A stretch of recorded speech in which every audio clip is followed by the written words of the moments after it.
Welcome and thank you for joining us for this great panel, The Importance of Live Events in Helping to Build a Positive and Welcoming Cannabis Culture.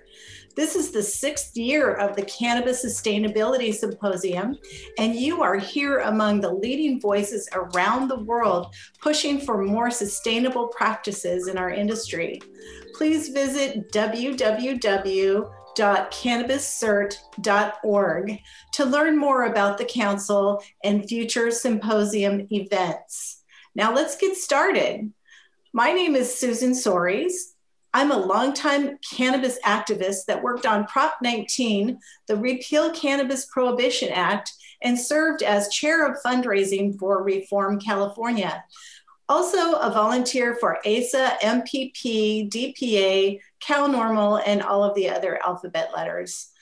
I'm the founder of the State of Cannabis Conference and an artist gifting event during Coachella, the Green Oasis, for 8 years. I currently produce an important show on the new social media platform Clubhouse called the State of Cannabis News Hour, which is every weekday at 9 a.m. Pacific Standard Time. I'd love to introduce Adelia Carrillo. She is the CMO of Event High. Event High is an online ticketing platform for cannabis-related events. With Adelia's professional experience, she is set to help bring life to Event High's brand, vision, and mission. With her roots in the corporate and consumer electronics industry, her passion for technology, business, and marketing has been a key strength in her transition into the cannabis space. Adelia is building an inspiring yet prominent voice in the world on the topic of cannabis and the event industry. Welcome, Adelia. Thank you. Hello. You're a little quiet. Up next, we've got Rick Farman from Superfly. He's the co-founder of Superfly.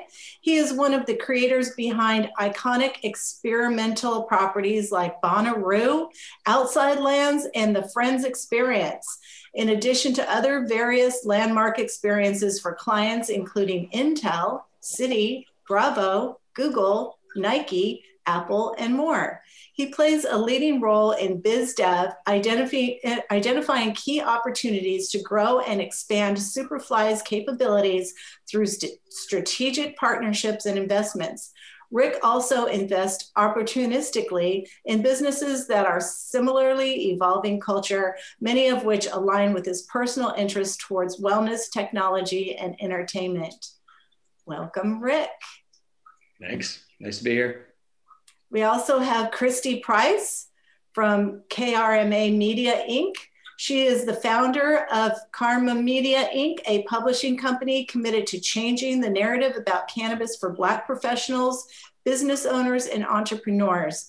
They publish B2B content via traditional and digital media platforms and produce collaborative events that accelerate Black businesses into the cannabis marketplace. Welcome, Christy. And then finally, we have Tim Blake of the Emerald Cup. He's the visionary behind the Emerald Cup, now the largest, most respected outdoor cannabis competition in the world with over 25,000 plus attendees. It focuses on the advancement of sustainable outdoor farming, honoring the year's finest organic sun-grown cannabis harvest. Along with the competition, the Emerald Cup curates over 400 vendors, musical performances, from local to multi-platinum selling artists and experts and educators to speak on what's next in the cannabis and wellness industries.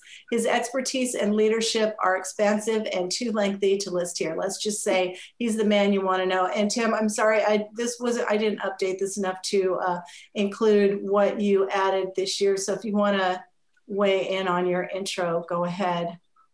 No, that's fine. Thank you, Susan. I'm honored to be here with this esteemed panel, and for Zach putting this on, and everybody, and all the stuff that you do too. You're a great speaker, host, and event producer, Susan. So thanks. Thank you so much.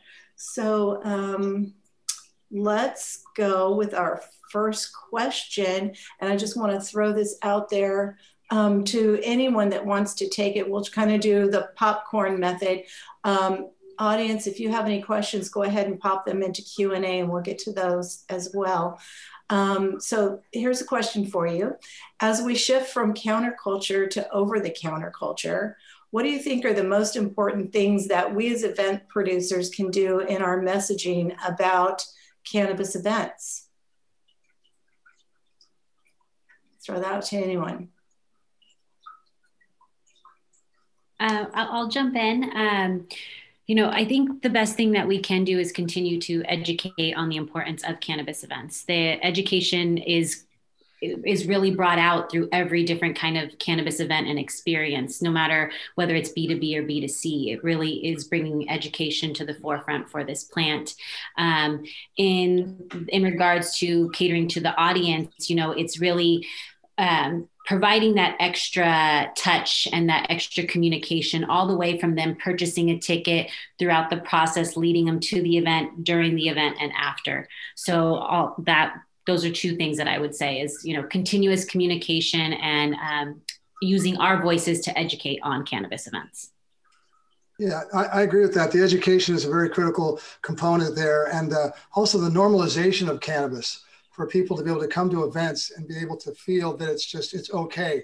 We're reaching out. We've gone from 10% of an audience to the rest of the country and the world. And a lot of it's older. A lot more females now, a lot of different, cultural variety. And it's like to make everybody feel comfortable and be able to come to those events and just see the normalization is really critical. Right. And I'll jump in here to piggyback on what Tim was talking about. And the same thing with Adelia. I think, yes, it's education and it's certainly the normalization of cannabis, but particularly in minority communities. Tim spoke about women. For me, it's Black business leaders. It's creating a community. So a lot of times these conferences and events that we host are a community in and of itself, but then within those events, there are communities that are created. So being able to foster these types of communities to make business owners and consumers feel kind of like what you're saying, Tim, normal in business, in this industry is imperative.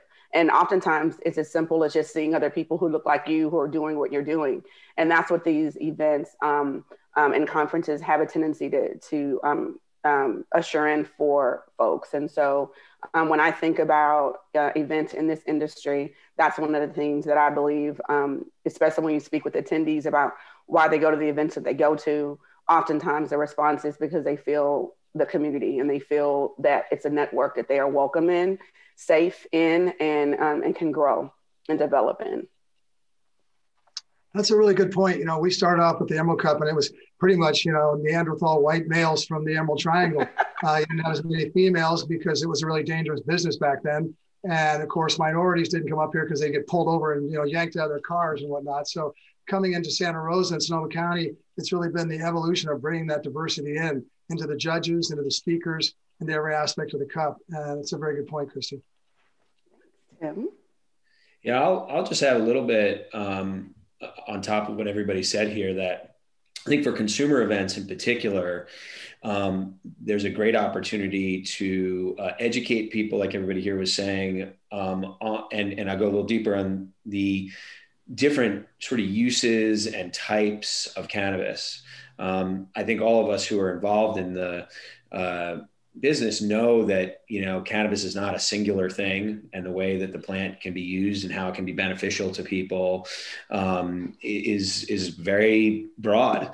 And I think, there's a lot of mystery around it still, right? And even as an industry, we're trying to define some of these things to make them marketable and easy to understand. And so I think that it's one of the things that I think as events mature, consumer events mature, I think that a lot of consumers are going to really want that. And I think it'll be really good for the industry for people to understand all of the different types of products, how they can be delivered and what the benefits, are of these different things. The second thing I think is just creativity. Obviously, one of the benefits of cannabis is that it can unlock certain elements of creativity, and just the connection between cannabis and the creative community has always been very strong. And so I think one of the things we have an opportunity to do through events is express that in very profound, very direct way. And that's what's exciting about it to me, that education element and that creative element. And when those things come together, you really can create an amazing experience and something that's really beneficial for everybody. Absolutely. Adam, did you want to weigh in? Not sure if you're there, Adam. I wanted to add that there was just another study released this week, I think of a dozen studies or so that prove that cannabis is not a gateway drug. So, the stigma is being removed slowly but surely, but we need to continue to, make that happen. When we What Rick was saying was, you're right, Rick. We started off with a single flowers contest, and now we have 38 contests, and I can't even keep track. We're going to add, auto flower next year and push it over 40. And so there is a lot of education to let people know that there are so many different forms of participating with cannabis and how to do that. And the education goes back. It's really critical to engage the audience and make them feel comfortable and welcome into it. Right. Yeah. And speaking of comfortable, I've just been to a couple of events so far this year. It's been a long, weird year and several months. And so, we're starting to open up to events. So I'm wondering if anyone has any ideas, how can we make sure that everyone feels safe and welcome at our events without offending anyone? It's a kind of a polarizing issue. So what are some of the creative ideas that y'all have?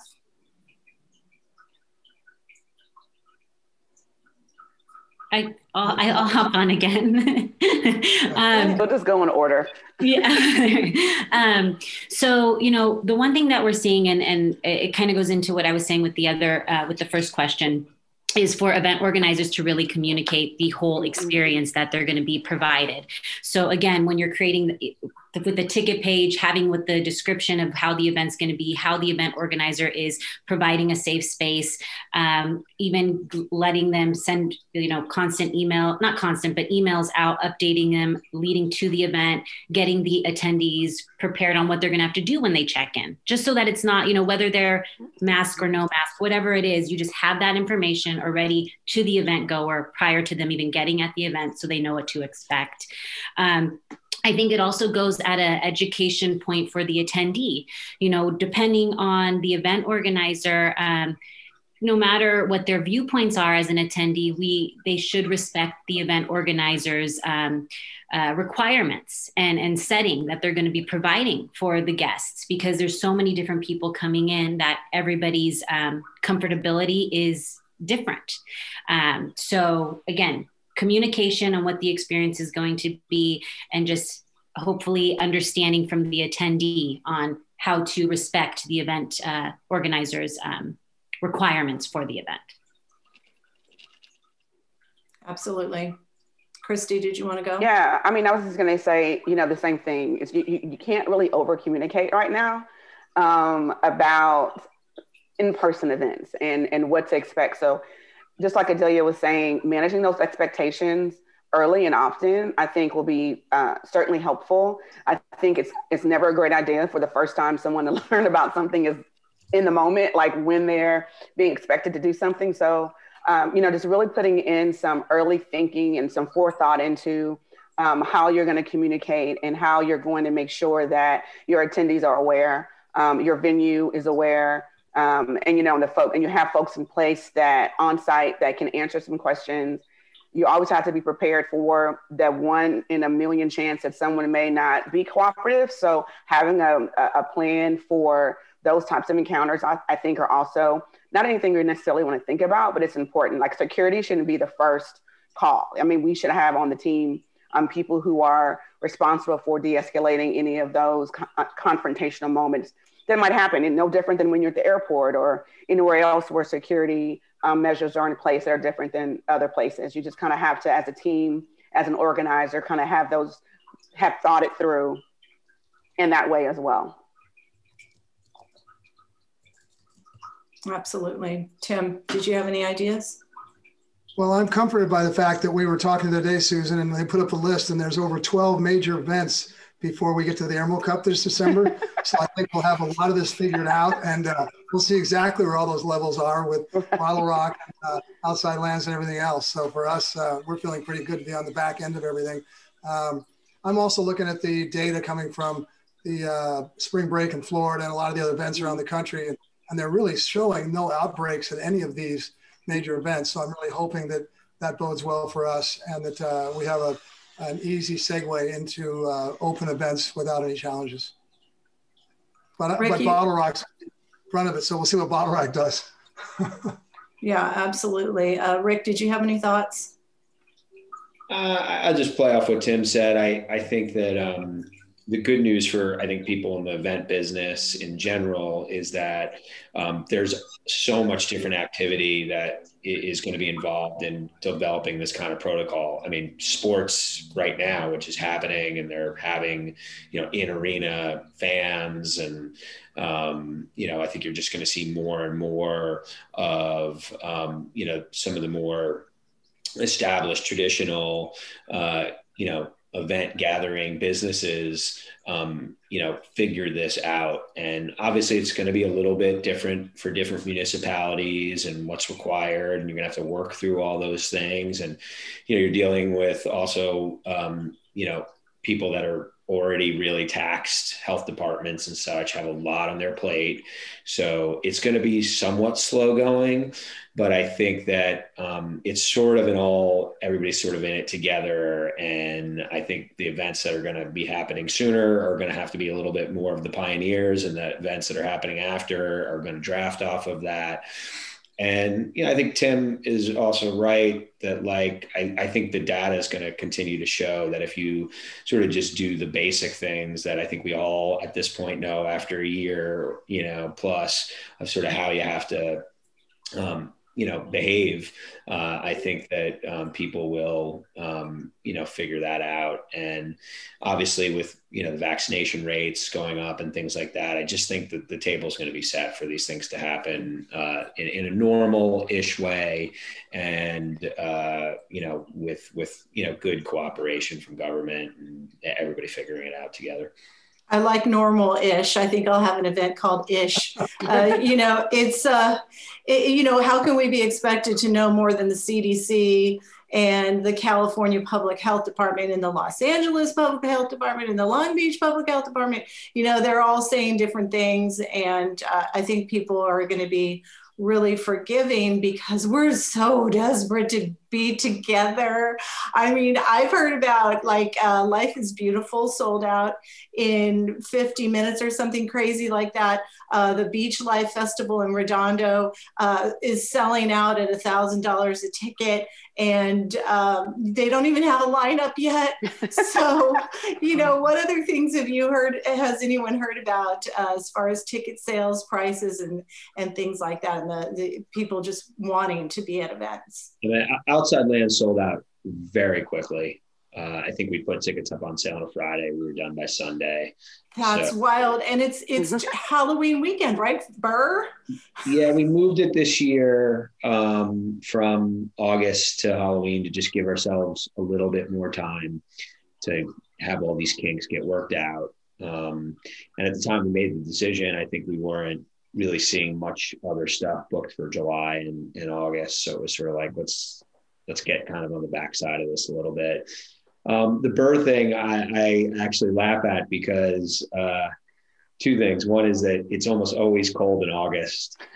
True. The famous Mark Twain quote, the coldest or the coldest winter we ever spent was summer in San Francisco. So, and then in fact, it's probably more likely that you would have sunny skies and 70 degrees in October in San Francisco than you wouldn't in August. But on a sort of interesting related note, one of the things that's always been cool about that is going to festivals when it's 55, 60 degrees can be a lot better than when it's 90 or 95 degrees. Mm-hmm. We find actually, relevant to this conversation, people consume more, they drink more, they eat more, than if it's a really hot event. Mm-hmm. And we sell more blankets and sweatshirts. And furry costumes. Everyone's going to wear their furry costumes. Yeah. And particularly to tourists who, are in the marina and show up at the event in the Golden Gate Park and get a 20-degree drop from just going about 10 minutes in this city. So I always try to get our marketing people to market Outside Lands as having free air conditioning.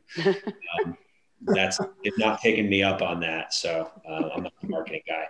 But I think, one of the things I would say about all of this is that you're definitely going to see, all of this stuff do really well at the beginning. There's so much pent-up demand, as everybody knows. I think everybody needs to be careful about this. First off, there are going to be a log jam of experiences.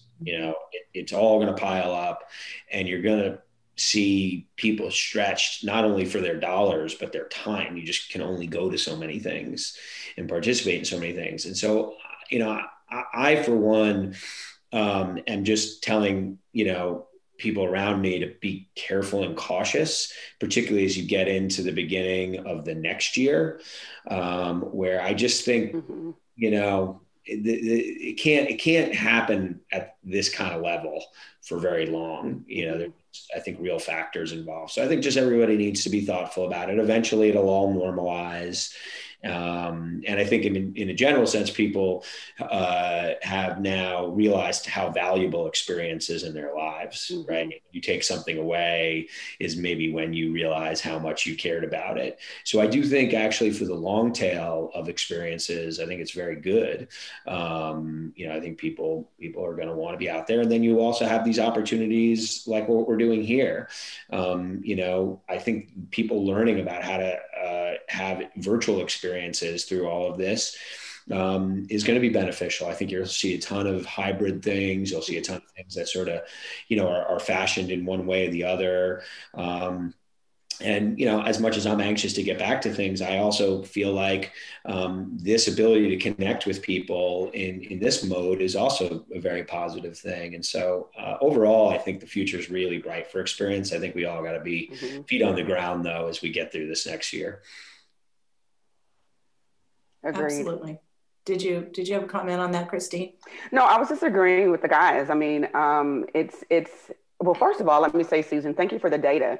It's very inspiring for those of us who have events later this year. So the Black Canna Conference, the second Black Canna Conference is happening this fall as well. It's going to be in New Orleans, everybody's favorite Southern locale for conferences. I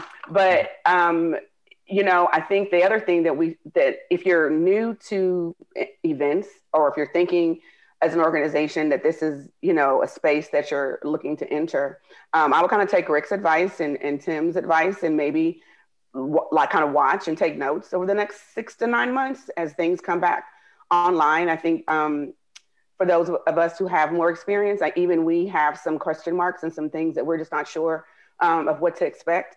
So, if getting into events is something that any organization is considering, I would suggest strongly to kind of wait and see a little bit, kind of see, what's happening, gather some intel before diving into it, because it's not going to be the same as it was before COVID. There are going to be a lot of things that change on our end as organizers. And so, and it's not something that you can just pick up overnight. So observing, attending other events, being on calls like this and learning from the folks who've been in this space a long time about, how to manage your expectations and those of your attendees, I think is going to be imperative, especially post-COVID.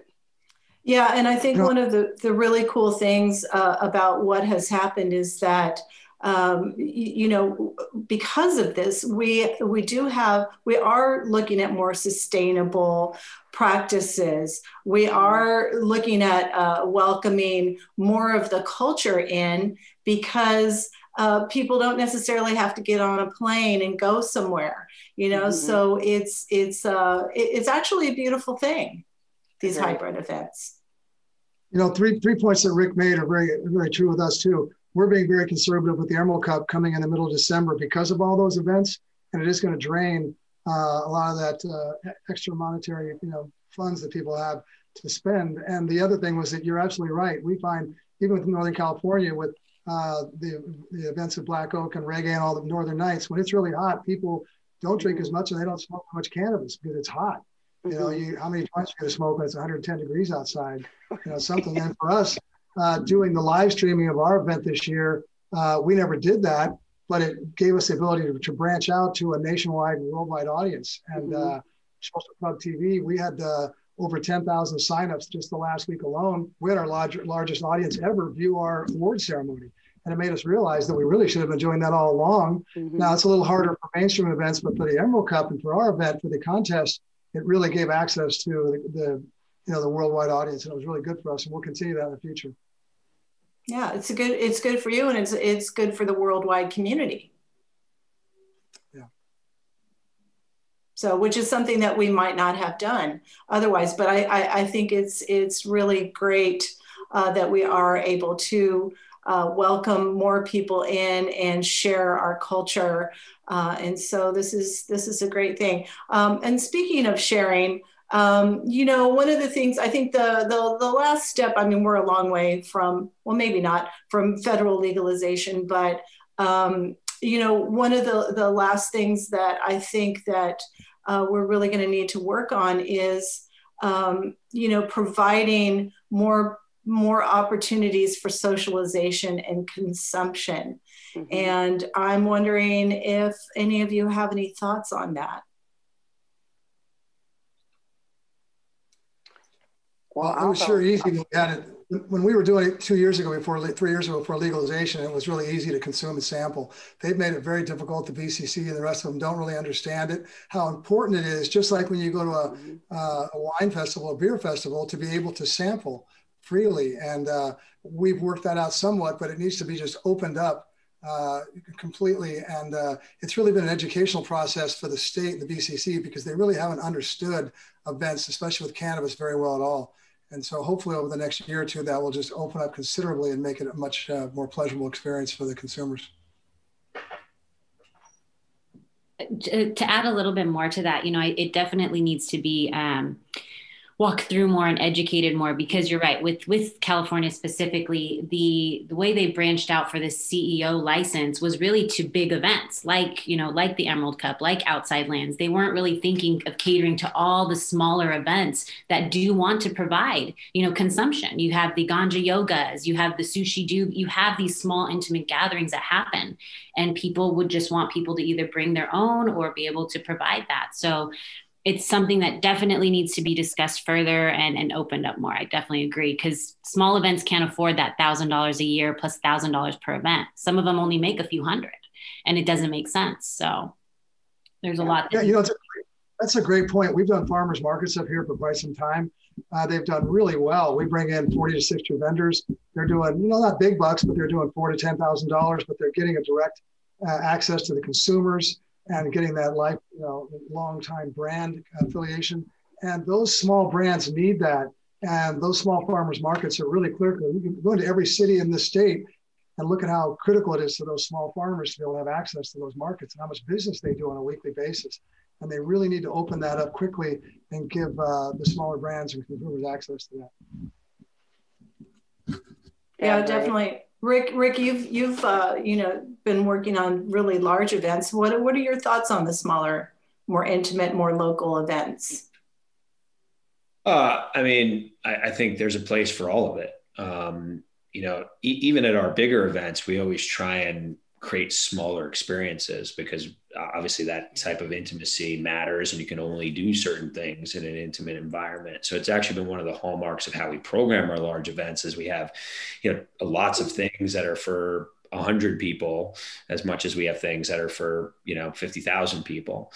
I think exactly, what everybody here is saying is that these smaller events are really crucial for, the startup businesses and smaller providers. And, personally, probably as an attendee at this point in my life, I'm more apt to be interested in going to something like that than, or a bigger thing. So even as a consumer, I really value those smaller events. I think one of the things, that we obviously have seen a lot of innovation in and creativity around is, things that go in the realm of pairing different experiences. Obviously been a lot of cool stuff in the culinary lane with pairing culinary experiences and cannabis.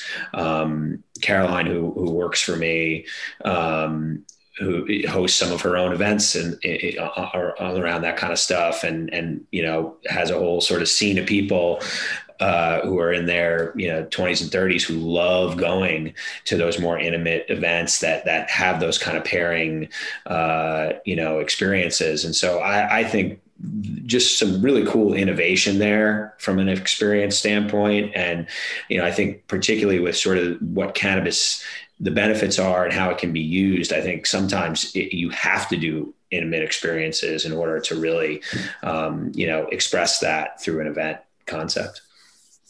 Right. Yeah, I remember when the first draft of Prop 64 in California came out, and there was some language in there about no sharing of cannabis, and everybody was like, hell no, hell no, hell no.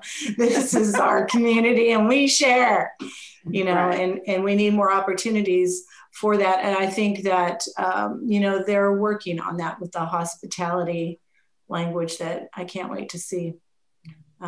Christy, did you want to weigh in before we move? Well, I was just going to say, agreeing with everything that everyone is saying, but cannabis, very similar to some of the other vice industries like tobacco and alcohol, there is an evolution. When I think about the work that I've done in those industries, and they really do lead the charge on like experiential marketing and sampling and just that consumer engagement and all that stuff. So there are a lot of lessons that can be learned from those other industries who've kind of like had to create their own path, similar to like what we're doing here in cannabis. I think though, one of the things that makes us unique, Susan, is what you said. I mean, we are definitely a puff, puff, pass.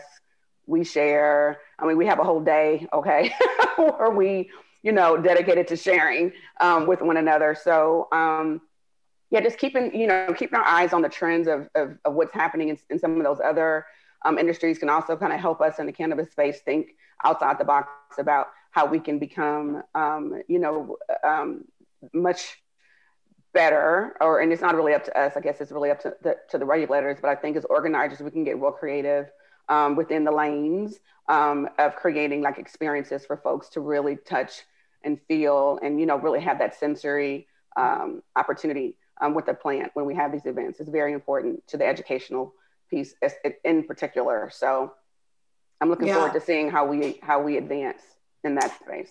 I want to add one other quick thing on this point, just picking up on what Christy said, which is I agree that let's all remember that this is very new and the powers that be have to ease in here. And I don't know if you had asked me 5 years ago whether we would have sale and consumption at outside lands, I would have told you you're crazy. So, I think that just the fact that we are here right now and that government is engaging at the level they are, I think is really positive. And, the other part of this is that, of course, everybody in the industry that's legitimate has a real responsibility to do it right and not run afoul of those things, and to not let any of the, darker side of this, the black market side, anything, get out of line. Because that's the worst thing that can happen, right? Is, some sort of unfortunate experience or something where people are bending rules in ways that are, damaging, could really set us all back. Mm-hmm. And so I think it's really incumbent upon everybody to, push the envelope to the line and try and encourage the powers that be to understand what we're trying to do and to,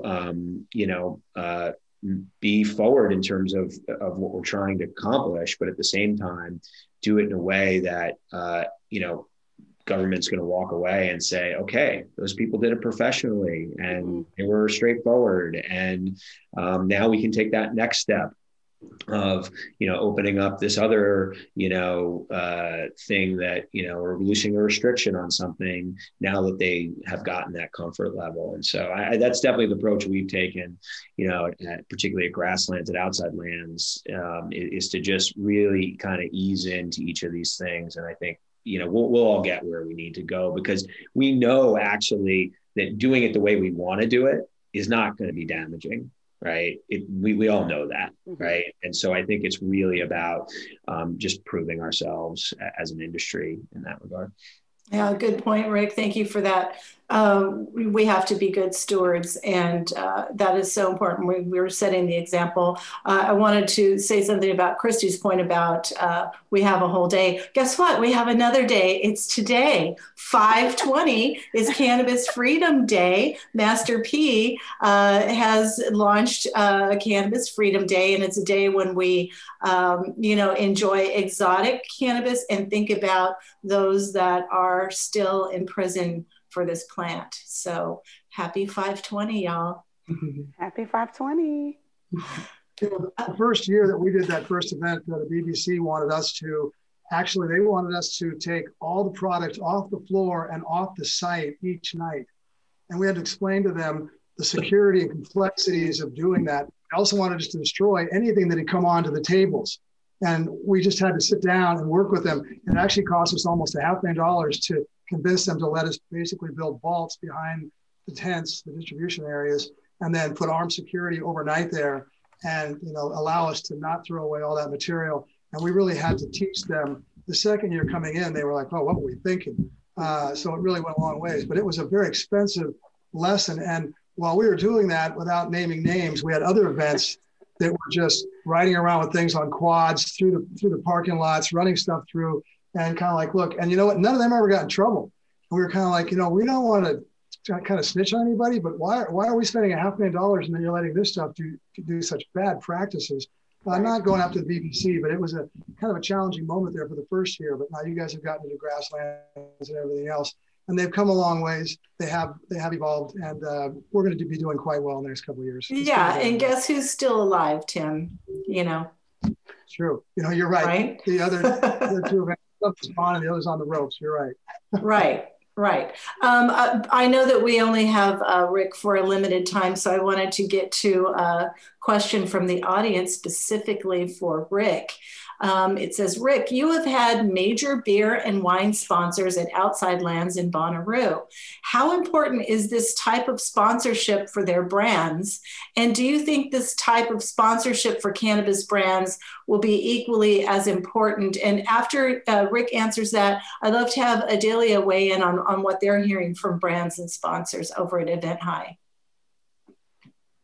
Well, I think it might even be more important because there's only so many places that you can have a consumer touch point with this product and this industry.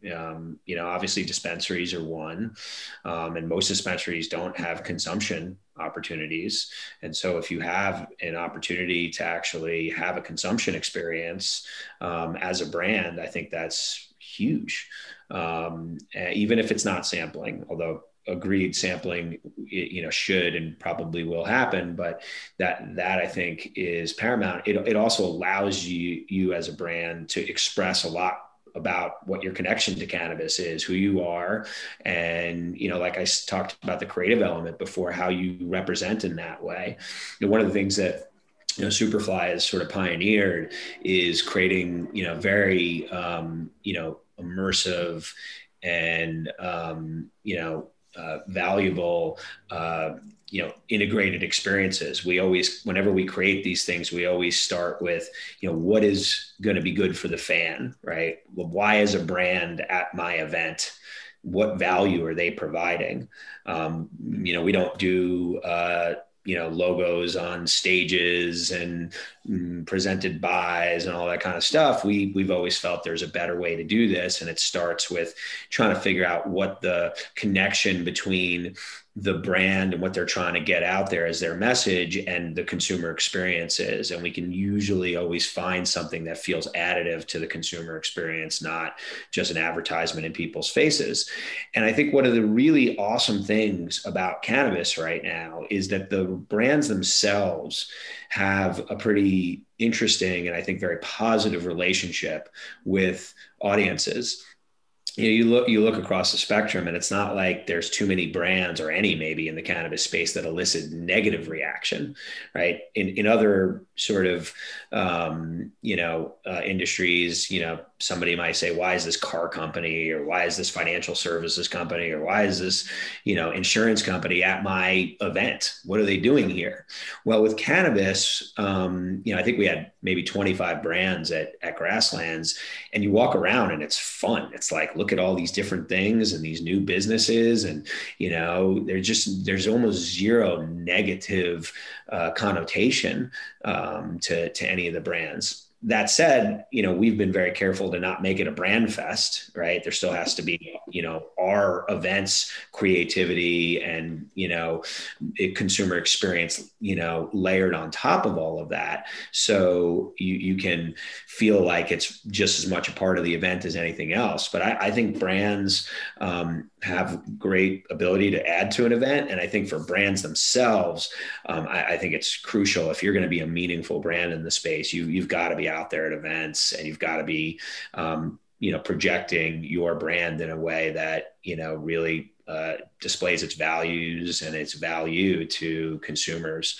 So it's a very exciting time in my mind in terms of that kind of stuff. And I think a lot of the events that everybody here is a part of are evidence of that. Right. Well, and one of the things too that we are seeing is the differentiation of how brands are thinking. In 2018, 2019, brands were sponsoring all different types of events.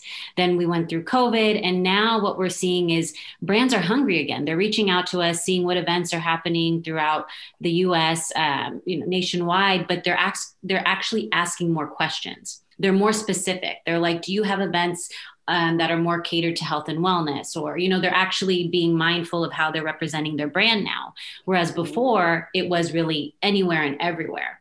So I think that kind of, I don't know if they're just thinking more strategically, but they're also ready. They're ready to go out there. They're ready to be a part of these experiences for when it comes to sponsorships. Right.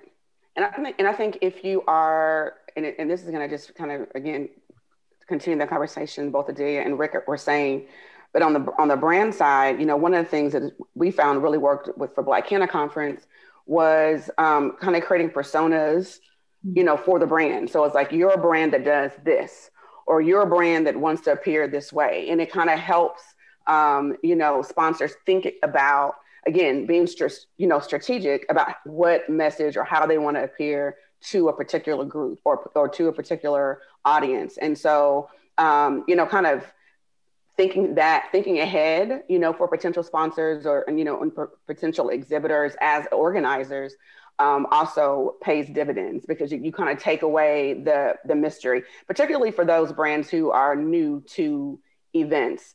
Just kind of thinking about like what those, making sure that their ROI, they can start to count it before the event, because they understand who the attendees are, how that organization or how the event organizers are presenting their brand to attendees.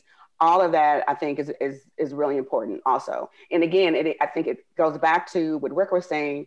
We are in our infancy as an industry. So yeah, any event, all people. But as we get older and more mature as an industry, you're going to start to see more segmentation. You're going to start to see more, focus on particular types of events for brands. Adelia was saying, whether it's health and wellness, or if it's for hanging out and a good time, like, what does your brand represent, and then what are those events that will kind of give your brand that space to talk to the consumers about that, and in the space that they're comfortable. Absolutely. Tim, did you want to weigh in on this topic? You have a lot of brands coming at you. Yeah, we've just seen just what they were saying exactly.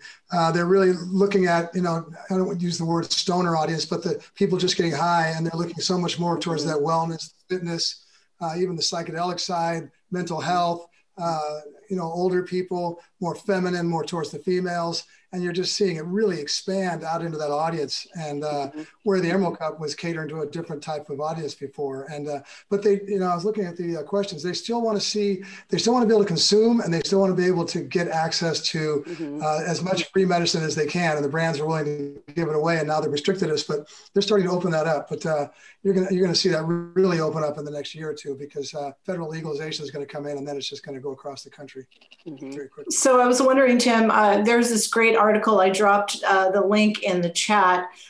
This great article that was on April 12th out of Bloomberg. Weed customers are everyone's dream demographic. You got to read this article if you're in the event space. Tim, do you have non-cannabis brands approaching you a lot for the Emerald Cup?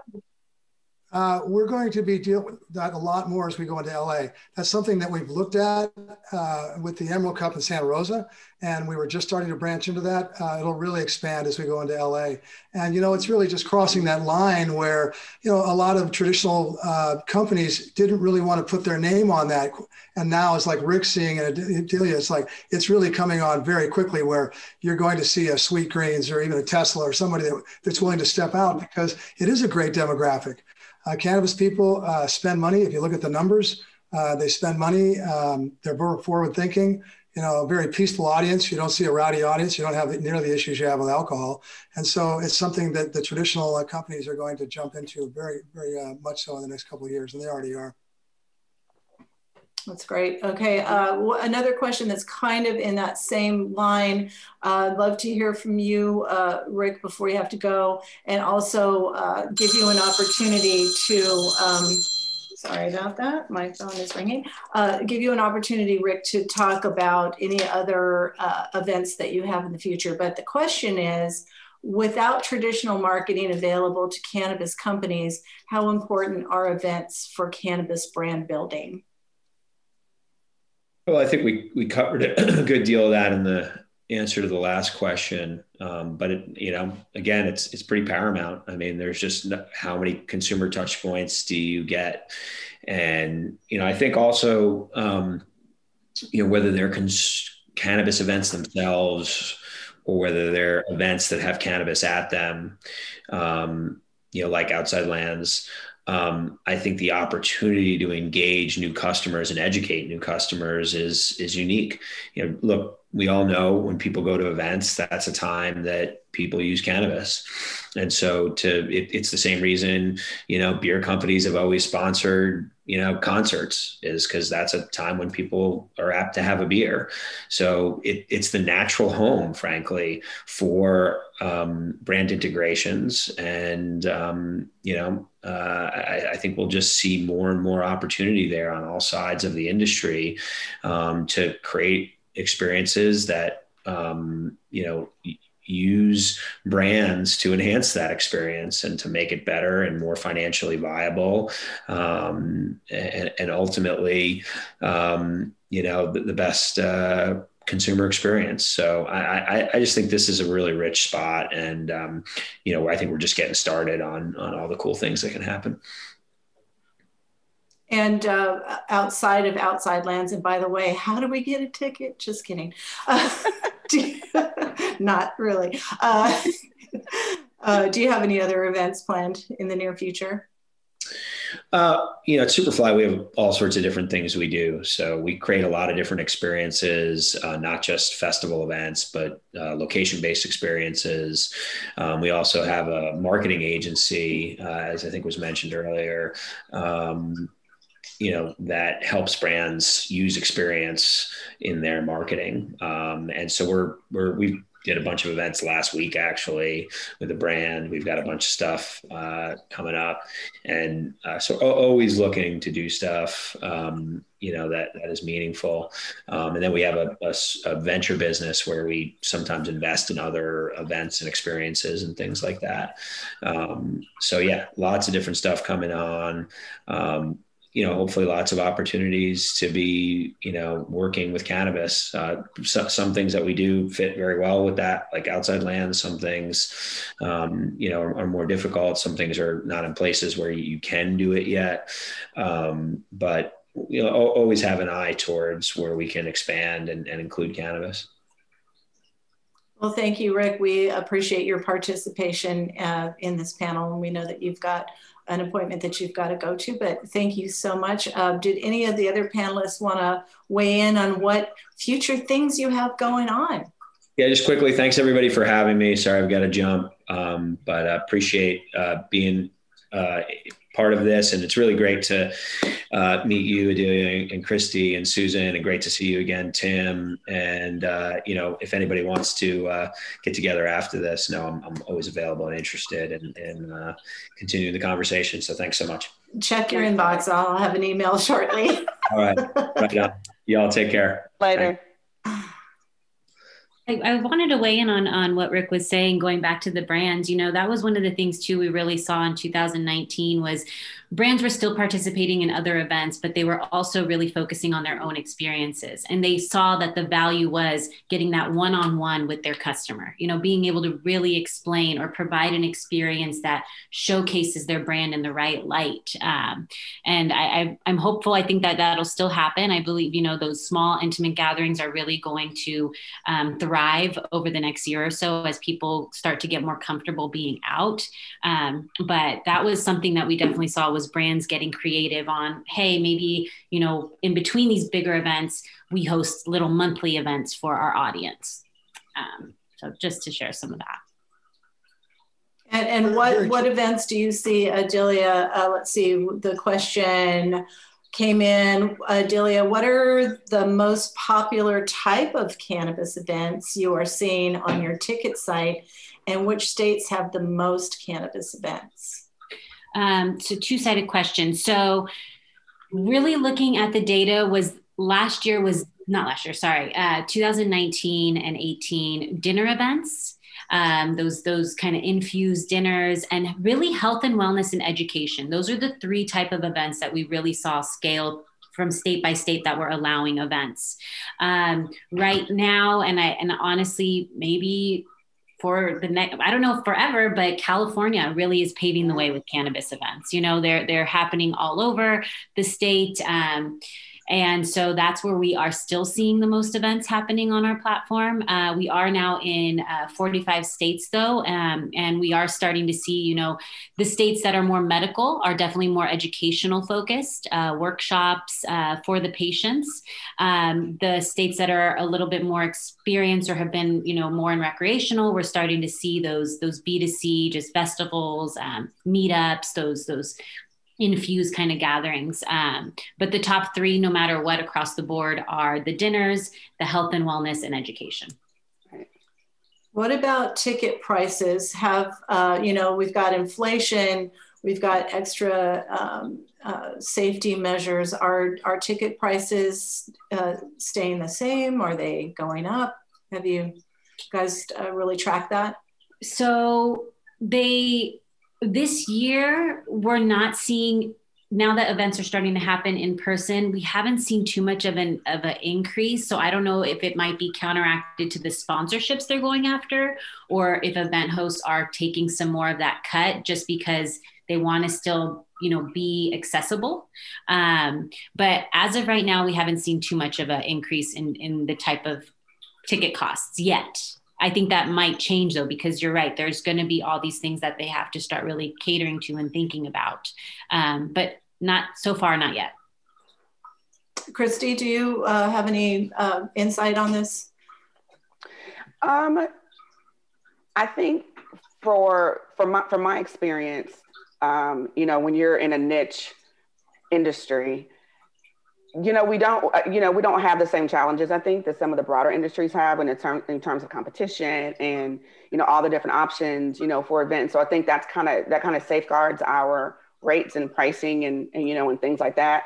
I think the industry does a really good job overall of kind of having like a standard, like you can kind of look across events, and I'm sure Adelia will be able to say the same thing. And no matter the market or, the time frame, if it's 3 days, it's about this cost. If it's a 2-day event, it's about this cost. If it's a week, whatever that is, if it's a workshop, it's about this cost. So the good news is I really haven't seen, consumers expecting to pay less. I think that most of our consumers understand that we are a community and we're supportive of that. We are like a hyper niche, like a niche with Black cannabis especially. There's so few and far between events where, Black people can go and say, oh, wow, this is a Black event that's focused on cannabis. I mean, there are not, it's us. So, I mean, that's helpful. But I think even as more events come online that cater to like hyper niches or like the niche within niche. So within cannabis, women, within cannabis, Black folks, Hispanics, indigenous, whatever that thing is. I think as organizers, we have a responsibility to kind of, keep the bar kind of high or at a place where we feel like we're not taking any value away from the experiences that we're offering. Sometimes you have to sit back and think, okay, this is 3 days. Okay, in this great place, whatever we are creating as organizers, it's really, the onus is really on us to monetize that for our attendees. Like, this is the value. So as opposed to organizers dropping the price, I've seen more organizers start to think about, hey, let's talk about everything. Don't take anything for granted. Every single thing that we're offering our attendees, we're going to talk about that. And that's part of our, marketing and a part of our sales, and that's just kind of like 101, like why, the FOMO aspect, like fear of missing out, like why can you not afford to attend, not to attend? Why can you afford, can't afford, you know what I'm saying? You can't afford not to attend. So that type of messaging, I think also is our responsibility as organizers. So I'm gonna co-sign with Adelia and say, I haven't seen price drops at all, or increases. I mean, if events are selling out in a day or two, and another thing that I'm curious about, we're so excited about the fact that hybrid events are now a big deal. This probably wouldn't have happened if it weren't for COVID. But it isn't free to produce a virtual event. There are quite a few expenses, but we want to be inclusive. We want to bring more people into the cannabis community. So we've got to pay for that. So we need to think about that when we're,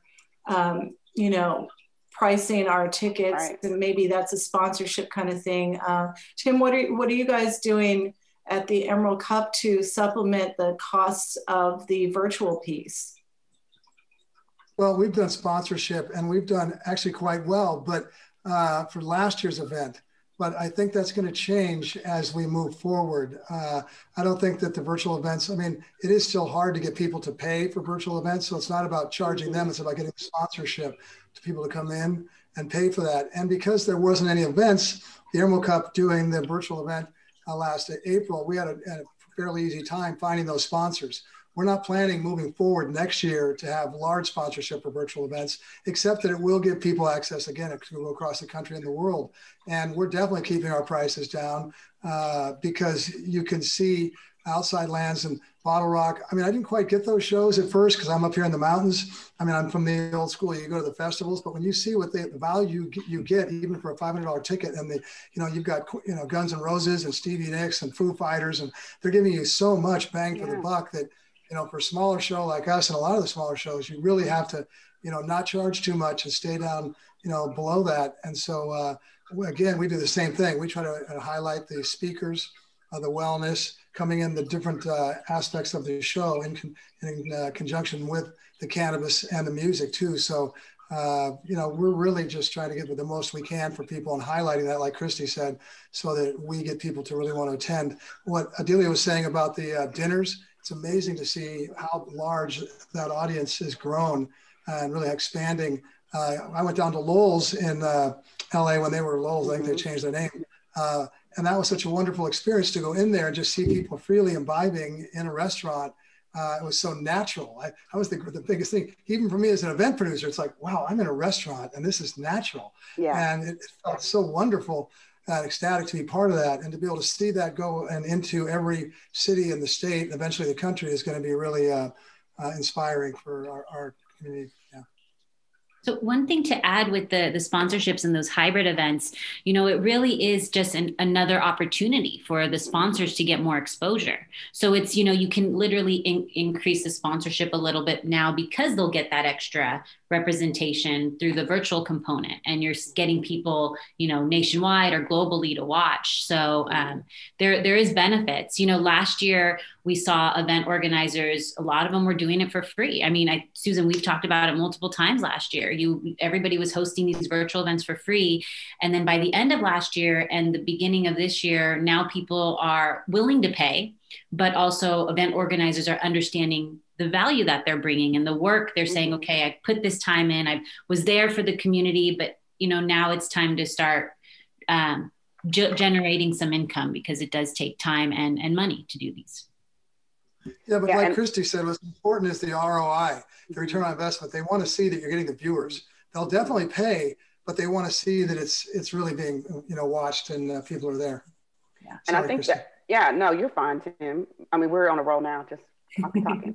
But, you know, but Adelia, you're right. And I think, Susan, when we think about it as organizers and we're thinking about potential sponsors, you would probably have, if you think about it, a different sponsor for a hybrid or a virtual event than maybe you would have for an in-person event. Because if you think about it, and that's what we learned last year during COVID, when we're doing all the stuff online, it was like, there are so many, you know, brands that don't have an experiential component. So like if your technology or your compliance or your fertilizer or you're some of those brands who just need awareness. That's it. You just need people to know that you exist and why you exist, period. So those are great sponsors or great brands to maybe go after when you're doing the virtual and the hybrid type events.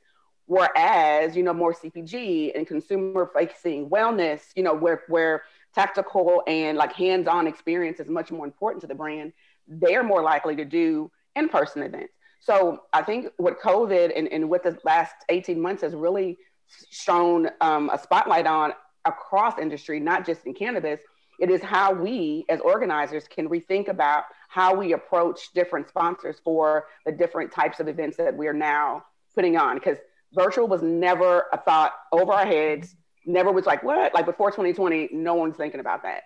And so we have to give ourselves, you know, some time to get settled into this. I mean, I don't think it's ever going away. Now that we've done it, it's so convenient, and people can say, "Oh, I don't have to leave my farm or my dispensary or my whatever. I can just, you know, have the laptop on while I'm behind the counter." You know, so there's still an opportunity, I think. And even as brands, we had a couple of companies last year who was like, "This is so great, it's virtual because now my team can attend." You know, they can watch some of the things, because typically when you think about an event, B2B especially, because I'm on the business side, those a lot of times the executives or the owners or the founders or what have you, but they have teams of people who support them, who would love to learn alongside them, but maybe can't afford it, or they can't get away, whatever that thing is. And in an industry, you know, there are certain folks who do events. There are certain folks who go to conferences, certain folks who get, you know, travel and expenses to do that kind of stuff in all industries. So now I think with having virtual and hybrid events, it opens up the door for even more folks to be able to get that experience who would not normally be able to. And that's from like an organization perspective. Like that's like me as a founder. I have 100 people back in Colorado who can't get to New Orleans, but we can log on, you know, when they're online, when they're off shift, and watch, you know, what's going on, or on demand. So now we have video of, even though you weren't there, you can go back and see, you know, what you missed. So, you know, it's never going away. So I think, you know, that the virtual aspect of events. So as an industry, we have a really unique opportunity to carve out a new way of working in that way. And even how we market now to our sponsors and to our attendees, to our exhibitors, about having them give their people more access to what they're doing when they attend these events and when they participate in these events. Yeah, absolutely. And, you know, it's not just more convenient, it's more inclusive, it's more sustainable. And I think we can even have the reverse, where there's sponsors that are virtual at in-person events. It could be really super creative and fun. Absolutely. All right, we only have, let's see, 6 minutes left. There is a question. I'd love to end with what was everyone's favorite cannabis event they attended and why is it your favorite? But before that, Christy, this question is for you. Based on your work and focus, how do cannabis events help communicate issues of the historical social injustices of cannabis, or how have they built support? Any specific examples of these events that literally change the culture of the equity issues of this industry? So there are lots of events, that smaller events, and a lot of times when we think about social justice and social equity, those are very state specific.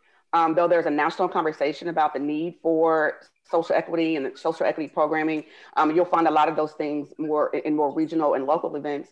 But one thing I will say that I'm finding a trend, and what I'm seeing is that there are national events or major events who are reaching out to organizations like mine and others like mine to do specific programming for those events. So if you're not a minority focused event, but you want to be more inclusive, how do you do that without reinventing your wheel?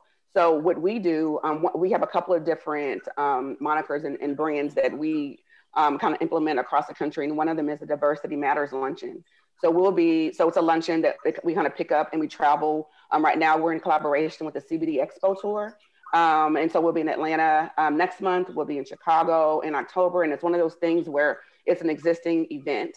And we come in and kind of bring the programming, we bring the speakers, we bring new attendees. And then for the attendees who are already attending, it's like an added value to those conferences, because it's like, oh, wow, here's something else that we can do. So it's trending up. Like we're seeing more of those conversations happening. I think with social justice and equity, those conversations oftentimes they're separate, but kind of equal. And it kind of depends, again, where you're coming from. If you're a woman, if you're a minority, if you're BIPOC, any of those things, you kind of have to walk and chew gum at the same time. So yeah, we're talking about business and opportunities and brands and all the enthusiasm and excitement about getting involved in this industry. But then as Black people or people of color in the space, we also have a responsibility to educate and to raise awareness about, like what you mentioned, Susan, 520, how many people knew about that before today? So a lot of things are still growing and coming online. So there are a lot of opportunities to do that. And we just encourage, our partners with Black cannabis businesses to ask the difficult questions. If you're an organizer and you're thinking about, man, I want to do something else. Like I got to figure out how to be more inclusive. Well, talk to organizers like myself and like Adelia and others who are in this space who can kind of give you some pointers on how to do that. You don't have to reinvent the wheel. There are people out here already doing it. Everyone's always looking for stages. So just providing the space and the opportunity for diverse programming at your events would change the dynamic immensely. And if everyone did a little bit, if everyone just had time dedicated or space dedicated to this type of programming, then I think we'll start to see more and more awareness around inclusion and equity and justice in this space. Amen. Amen. Okay, we've only got 2 minutes left. And the last question is, what is your favorite event that you've attended and what made it your favorite? I'll go first. My favorite event of all times is the Emerald Cup. I love it so much. And the only thing I do not like about it is that I think it's too short. I never get to see all the people I want to see. But if you haven't been, oh my goodness, what an experience. Whoever wants to go next, go ahead. Favorite event? You're muted, Adelia. There we go.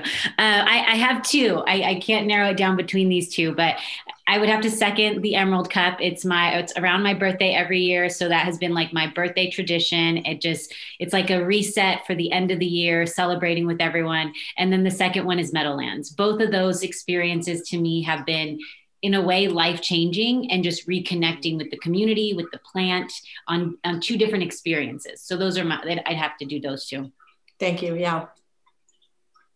Yeah, Tim? Yeah, for me, I would agree. Meadowlands, David, they put on a wonderful small event, but on a larger event space, it was really cool to go to South by Southwest and see cannabis get merged into the tech and the music and just segue in and grow from just being a small part of it to such a major part and within 2 years and stuff. So that was really cool to see. And I still like Outside Lands for what they did there too. And my hat's off to them. So we're getting our furry costumes ready for October. What about you, Christy? Well, I'm gonna second Tim. I mean, I'm in Texas, so South by Southwest is everything. So, and I went to UT for a couple of years. So yeah, Austin, weird, love it. And then I guess for me, I'm originally from Louisiana, so all Jazz Fest, Essence Fest, music, New Orleans, the cuisine, the everything. So I'm a Southern girl, so I have a tendency to lean in on this part of the country. So I would say those are definitely two awesome events. Well, I'm really excited about South by Southwest, Tim. So maybe we'll put there. Thank you so much, panelists. We're at time. This hour flew by. That was really fun. Audience, feel free to reach out to all of us. We're here for you. We love events. Thank you, Adelia. Thank you, Tim. Thank you, Christy. And we'll see you next time. Thank you. Thank you. Happy 520. Happy 520.